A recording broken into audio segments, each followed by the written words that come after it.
Salamat po. Drew, sir, nasabihan ko rin po si Gemma Lu tsaka si Kaloy na willing po kaming tumulong para po sa pag-aasikaso ng burol ni Sir William. Salamat, Tiket. Pero bukod sa funeral, may mas malaki pa kaming problema. Ano yun? We're still trying to find a way to break the news to Mom. I don't know how she's gonna handle it. Kaka-discover niya lang na namatay yung anak niya. Ngayon nawala si Dad. Baka hindi kaya na ni Mom. Sobrang malulungkot talaga yun si Miss May.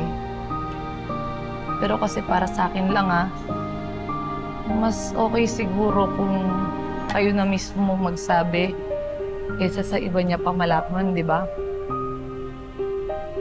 Malaking pagsubok talaga ito ng pamilya niyo eh. Ngayon niyo siya kailangan. Kaya kailangan niyo ng isa't isa ngayon. Ma'am, wag. Ma'am Angela, wag niyo po akong papatayin. Gagawin ko po yung lahat. Papatunayan ko na loyal ako sa inyo.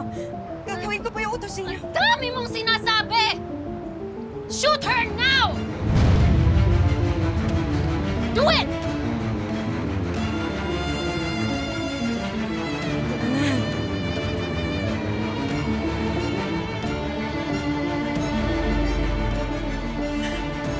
Tama na yan, Box. Gawin mo na. Any last words, Tita May? Meron ka bang ibibilin sa family mo and to your precious Kiki?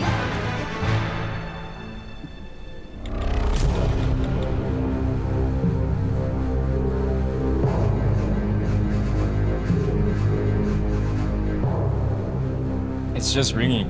She's not answering. That's odd. When was the last time you spoke with her? I haven't. Not since she went to Paris. Lagi na lang siya nagte-text kung okay lang tayo and kailangan niya lang mag-grieve dun sa anak niya na si Emily. Ngayon, tanong okay lang ba siya? At ba kasi hindi siya nagpaparamdam? Sana safe lang siya, no? Sana okay siya kung nasaan na siya. Pero huwag ka mag-alala. Isusunod din sila ni Tita Soraya. Magkikita-kita din kayo sa impyerno. Shoot her.